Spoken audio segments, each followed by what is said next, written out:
It's Winnie's Day, and that means Disney's The Tigger Movie. It was autumn, and Tigger bounced happily through the 100-acre wood.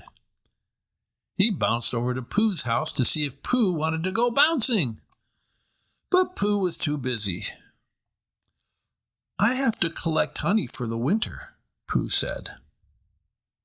So Tigger bounced on, looking for someone to bounce with. But all his friends were too busy getting ready for winter. Poor Tigger, he felt all alone. But just then, Roo appeared. "Tigger," Roo said, "maybe you're not alone. Maybe you have a family somewhere." Tigger was very excited. A whole family of Tiggers. And so the two friends went to see Owl to ask him how to find Tigger's family.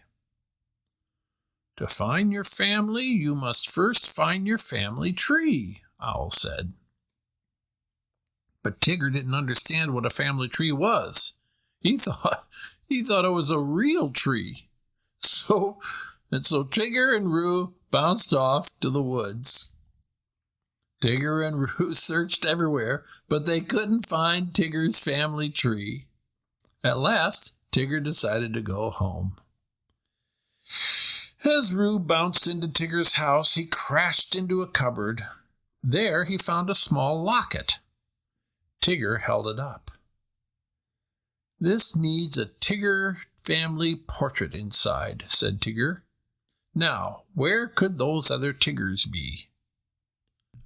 "Why don't you write 'em a letter?" suggested Roo, trying to cheer Tigger up. And so that's what Tigger did. He dropped the letter into the postbox and waited and waited and waited. Meanwhile, Tigger's friends were looking for Tigger's family too. Pooh, Eeyore, and Piglet found some bouncing creatures at the frog pond.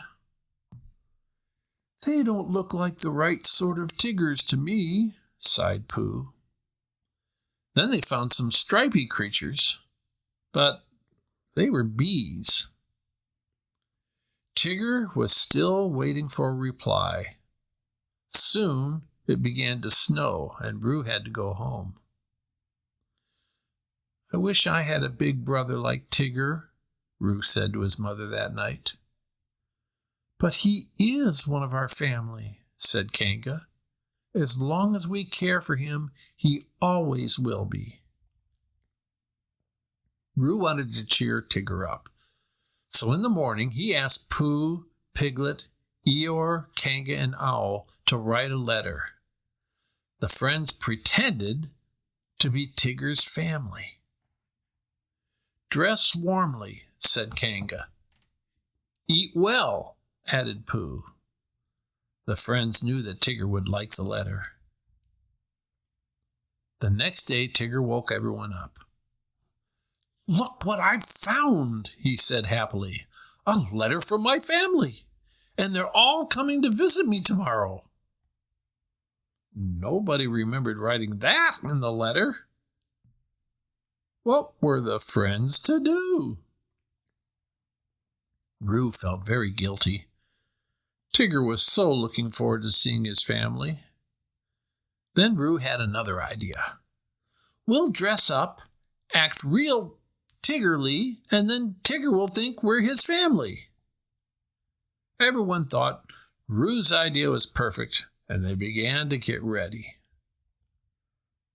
"Hoo, hoo, hoo!" cried Tigger when the friends arrived at his house. "Let's bounce!"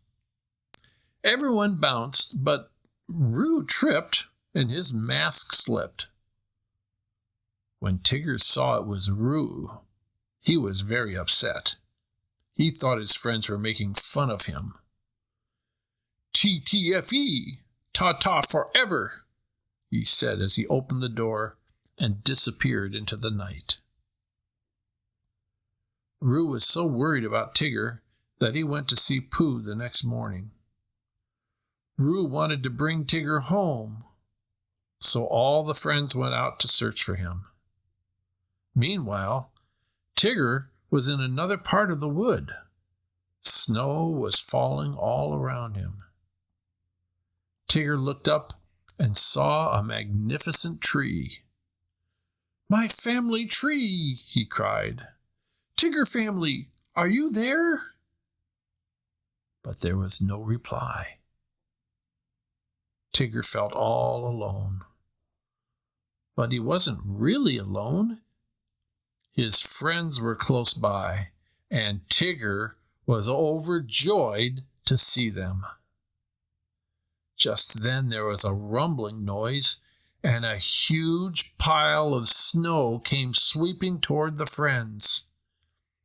Tigger quickly bounced everyone to safety, but he was swept away in the snow.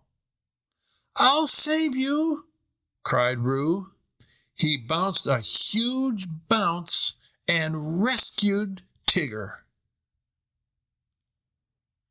Tigger soon realized that his family had been there with him all along. And when they got home, Tigger had a big party to say thank you to his friends. They were together again as a family in the 100-acre wood.